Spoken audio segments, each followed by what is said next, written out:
E aí, meu povo, sou Isaías Nordestino e estou aqui hoje com meu parceiro Matusalém.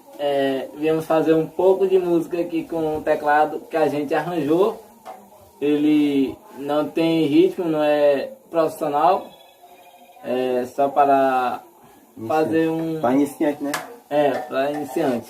E a gente vai fazer um pouco aqui de uns sons de música. Como os ritmos são fracos, a gente vai fazer com a Zabumba. A Zabumba e o Matusalém. Vamos pôr ela. Chama. Primeiro.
Coisa boa, hein, Matusalém? É bom.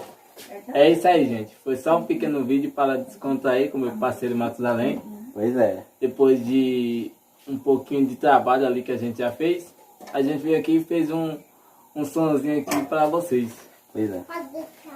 Curte o vídeo aí, compartilha, deixa o like e se inscreva no canal. Valeu! Valeu, pessoal. Tchau. Tchau.